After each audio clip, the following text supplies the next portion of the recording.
So through a bunch of confusing exposition, or maybe not confusing, boring is a much better word, a whole bunch of shit is thrown at us about a Digimon cloning himself, taking over all the phone lines, operating all the computers of the world. And did I also mention he launches nuclear weapons on the side too? We're not even halfway through this movie and already they're throwing all this shit at us. How are you gonna top nuclear weapons about to destroy the world? Agreed. It would be a little better if they saved this for the climax of the film, but hey, it's got some good animation, it's a touch suspenseful. Oh yeah, there's so many characters I'm concerned about. Like, this girl I don't know, or these kids I just met, and these two that do nothing but quote awkward puns. Oh yeah, I really want to know what happens to them. Oh, come on, you have to admit, it's a little bit exciting. Exciting? It's almost a half an hour of people doing nothing but looking at their computer screen. That's really all that's going on. I mean, think about it. Is there anything more wasteful and useless than just look at your computer screen for almost a half hour?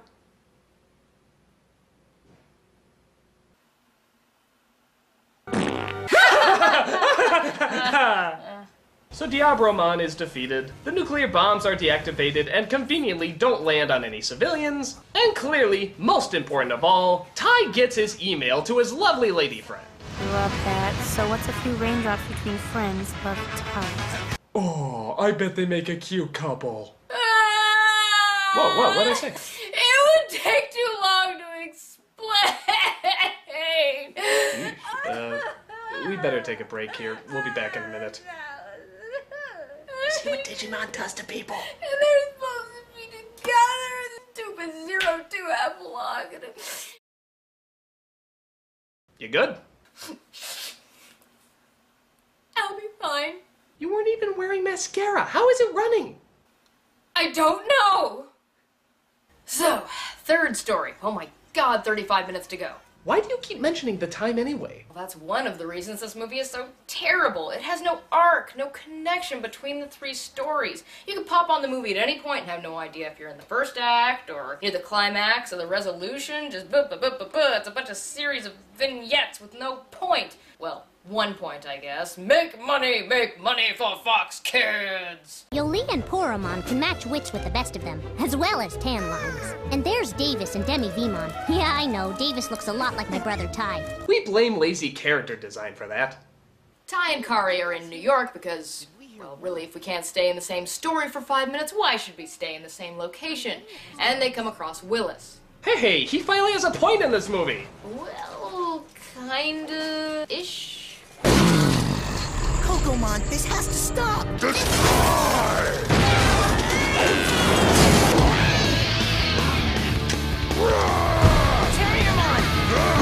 You know, I'm glad they jump right into the fight sequence instead of, oh, I don't know, develop this Willis kid they've been building up for the past hour. Who wants to care about who's fighting when we could just jump straight to the fighting itself?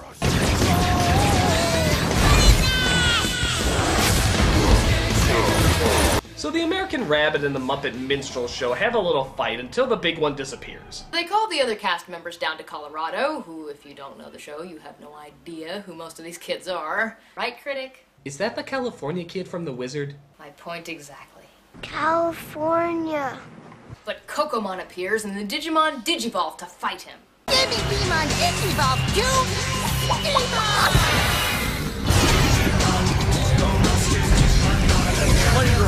The fire of courage. So, in their world, do texts always appear behind them like Scott Pilgrim? For that matter, does every Digimon get a narrator to announce their name whenever they do this? Raidramon, the storm of friendship. Wouldn't that get old after a while? Critic opens refrigerator. Critic drinks milk. Critic gives incredibly annoyed look. Critic walks off screen. Critic kicks the narrator in the balls. And the narrator feels incredible pain. And I'm not gonna lie, this is pretty much the rest of the movie. Just pointless fighting with really no purpose at all. Back to the beginning. The first act has no purpose. You will connect it to the plot.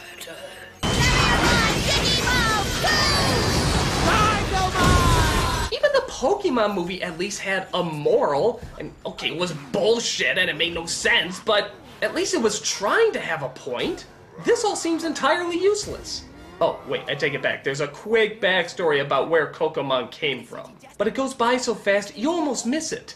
8 years ago, a Digi-Egg came out of my computer, and it hatched into twin Digimon, Terriermon and Kokomon. I finally had someone to play with, my very own pets, and they talked too. It was the best. Before my Digi-Egg could hatch, it was attacked by a virus, and it mutated into Diaboromon. Yeah, the pacing in this movie is awful. That should have been like a big dramatic reveal if it took its time, develop some character, or at least slow down for a minute. But even the backstory seems half-assed, with the plot being so rushed and there being no time to have the audience absorb what's going on.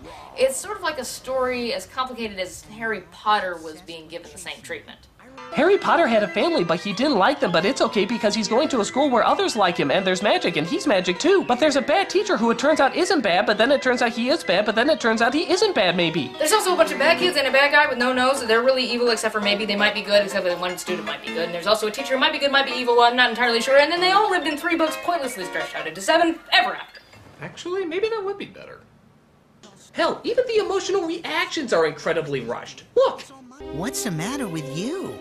That's the saddest story I ever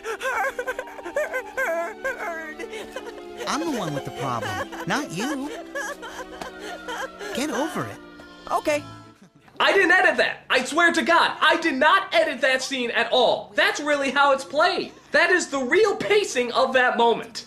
Oh, come on, Critic, be fair. I'm sure some emotional issues can be resolved that well. You just have to be mature and... Oh yeah? Get over that whole Ty and his lady friend thing. Alright, fine, then I will.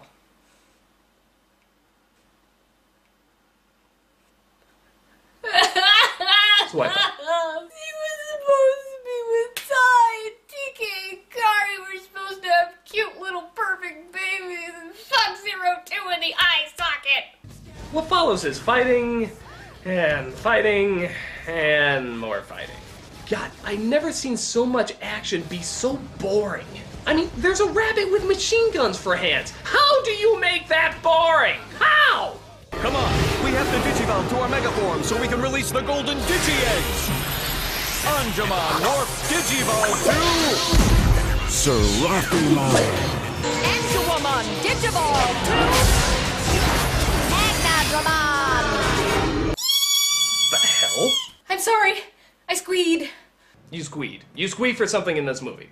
No, it's just like, okay, Patamon and Gatomon never achieved Mega Level in the show before, along with several other Digimon, but that's not important right now. And it's so rare to see, and they look so cool.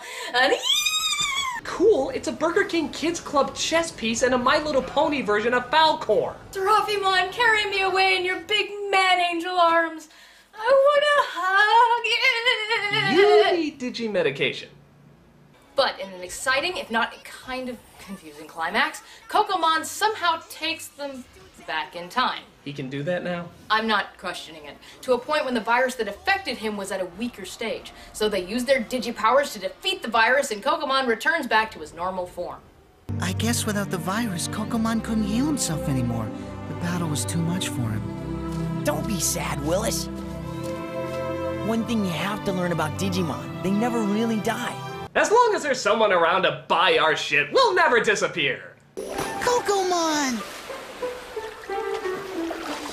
Like I said, Willis learned about teamwork the hard way. He did? He also found out that Davis was right. Digimon never really die. Their information just gets reconfigured. Only sometimes they come back singing a different tune. Smash Mouth! Bingo! Damn! Yes! What did I win? The everlasting shame that you watched this movie. What a piece of cock-a-dick. I know nothing about this show, and this movie didn't do anything to fix that. All it did was turn me off to it even more. They say it was 3 movies spliced together, and you know what? I believe it. There is no care about what happens to these characters or if the story makes any sense whatsoever. Let me make this clear. I love Digimon, flaws and corniness and all. There was a passion and sincerity to the TV series, even the English language version, that surpassed any expectations for a marketing vehicle that existed. The production team was told to promote toys, and they made a moving, charming, fun story that fans still remember fondly today. But this? The purest and most obnoxious of cash-ins that takes the worst aspects of the show and blows them up tenfold in the hopes of making a quick buck for Fox. It's hilarious, it's embarrassing, it's pretty much unwatchable. The impact this movie has made on the Digimon franchise and its not-so-great reputation has made me so upset I can't even sleep tonight. And if I can't sleep tonight, nobody can.